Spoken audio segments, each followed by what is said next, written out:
Halo semua, Tabia. Video ini beta akan bahas tentang cascade folder. Artinya ketong akan bikin folder di dalam folder. Lalu di dalam folder-folder ini ketong juga akan buat file-file. Lalu ketong akan atur permission. Jadi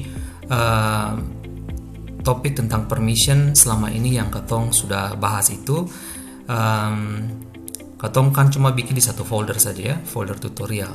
Tapi bisa jadi di dalam folder tutorial itu masih ada juga folder yang lain. Beta mau kasih tunjuk apa yang terjadi kalau misalkan ketong rubah permission dari parent folder, apa yang terjadi ke subfolder yang lain dan juga ke file-file.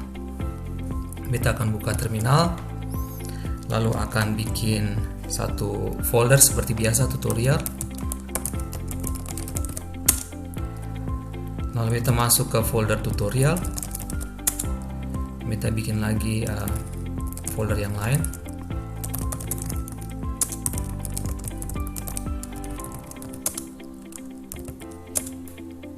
Ya, di dalam folder subfolder 1 beta masuk lagi. Kita bikin satu file kosong.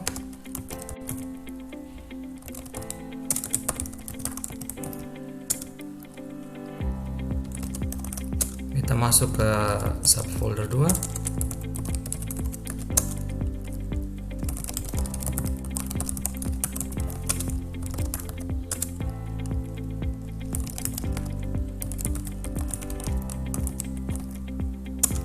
Oke.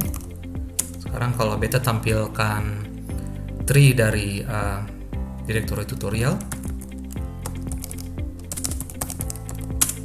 ya, Mbak Saudara bisa lihat di sini tutorial di sini sebagai parent folder. Di dalam tutorial ada file kosong .txt, terus ada juga dua subfolder, subfolder 1 dan 2. Lalu di dalam juga ada dua file kosong juga. Sekarang ketong akan lihat permission dari semua direktori. Atau mulai dulu dari direktori tutorial. Ini ya, dia punya permisinya seperti ini. Jadi RWX untuk owner bisa melakukan semuanya, sementara untuk yang grup cuma bisa read dan akses saja. Juga other hanya bisa read dan akses. Kita masuk ke tutorial.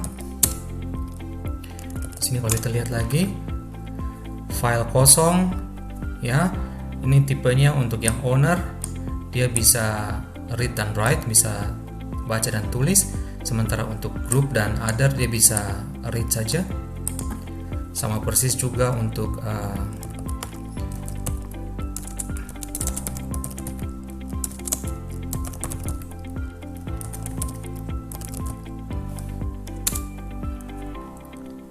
permission di file 01.txt juga sama persis dengan file kosong ini, ya. Kalau kita tampilkan untuk ini juga sama, keliru, ya, sama ya. Nah, sekarang ketong akan coba rubah permission. Beta akan rubah permission directory tutorial. Untuk ownernya beta rubah jadi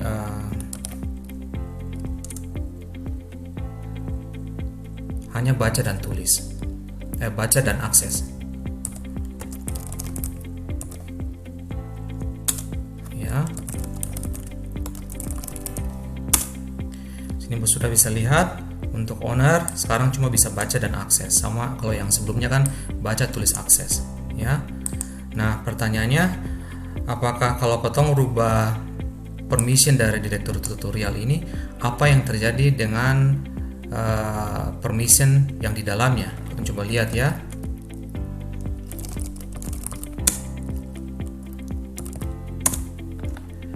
Di sini ketong bisa lihat kalau ternyata yang file 01 kosong.txt itu permisinya masih sama persis seperti yang sebelumnya, ya, masih sama persis seperti yang sebelumnya. Juga subfolder 1, subfolder 2 juga masih sama dengan yang sebelumnya. Kalau saudara bisa lihat ini, bandingkan, ya.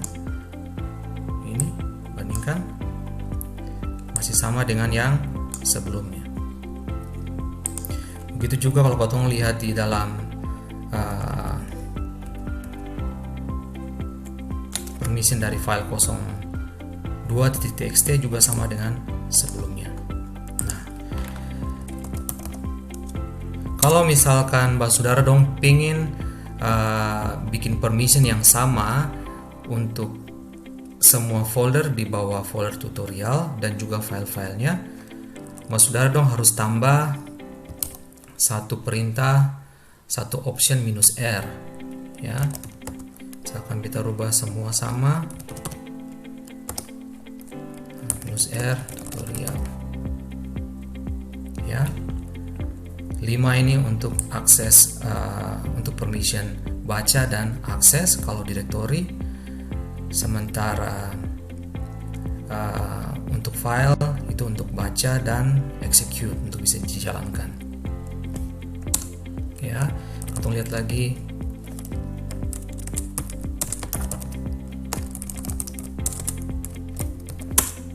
Ya, sekarang semua read dan akses untuk folder tutorial.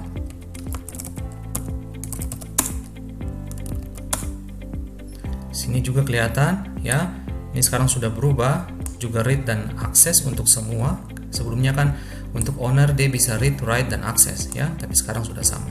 Begitu juga dengan file.